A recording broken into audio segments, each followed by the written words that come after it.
Akhil sir, ചെയ്യാനുള്ളതൊക്കെ ഞാൻ ചെയ്തു തീർത്തു. ഉണ്ടായിരുന്ന വസ്തുക്കളൊക്കെ വേണ്ടപ്പെട്ടവർക്കൊക്കെ എഴുതി വെച്ചു. ബാക്കിയെല്ലാം നമ്മുടെ മോൾക്കും. മോൾ എന്നെ അംഗീകരിച്ചില്ല. അതിനവളെ തെറ്റു പറയാൻ എനിക്ക് പറ്റില്ല. അവൾ അനുഭവിച്ച അനാഥത്വം ചെറുതൊന്നും അല്ലല്ലോ. എത്ര പരിഹസിക്കപ്പെട്ടതാ, അതും സ്വന്തം കുടുംബത്തിന്ന് പോലും. അതിനവളുടെ ഉള്ളിൽ വാശി കയറി കാണും. എന്നെങ്കിലും ഒരിക്കൽ ആരെങ്കിലും അവകാശവാദമായിട്ട് വന്ന ആട്ടിപ്പായ്ക്കണമെന്ന് തീരുമാനിച്ചിട്ടുണ്ടാവും. കർമ്മങ്ങളൊക്കെ പൂർത്തിയാക്കിയ ഞാൻ ഇനി ഈ ഭൂമിയിൽ നിൽക്കേണ്ട കാര്യമുണ്ടോ? അഖിൽ സാർ എവിടെയാണോ അവിടേക്ക് വരാൻ തന്നെ എൻ്റെ തീരുമാനം.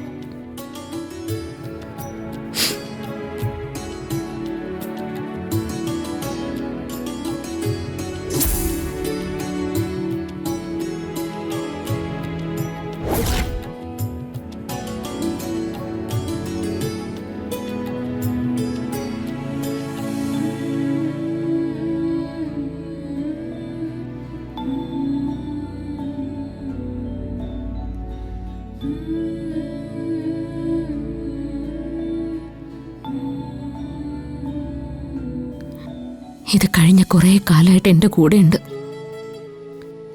എൻ്റെ പ്രതീക്ഷകൾ അവസാനിക്കുന്ന നിമിഷത്തിൽ എന്നെ സ്വയം അവസാനിപ്പിക്കാൻ വേണ്ടി ഞാൻ എടുത്തു വച്ചിരുന്നതാ. സന്തോഷത്തോടു കൂടിയാണോ യാത്രയാവുന്നതെന്ന് ചോദിച്ചാൽ എനിക്കറിയില്ല. പക്ഷെ ഞാൻ എൻ്റെ മോളോട് പറഞ്ഞു, ഞാൻ അവളുടെ അമ്മയാണെന്ന്. അവളതറിഞ്ഞു. അത് മതി. ഈ ജന്മത്ത് ഇത്രയൊക്കെ നടക്കുള്ളായിരിക്കും. എനിക്കത് മതി.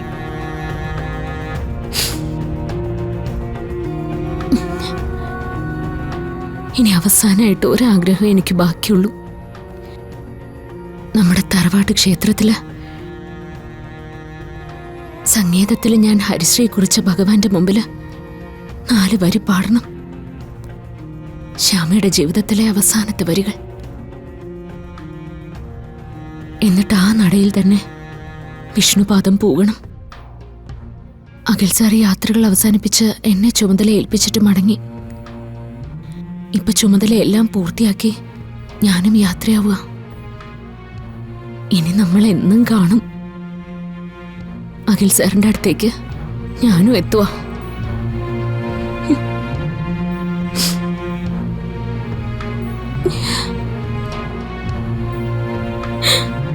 Yeah.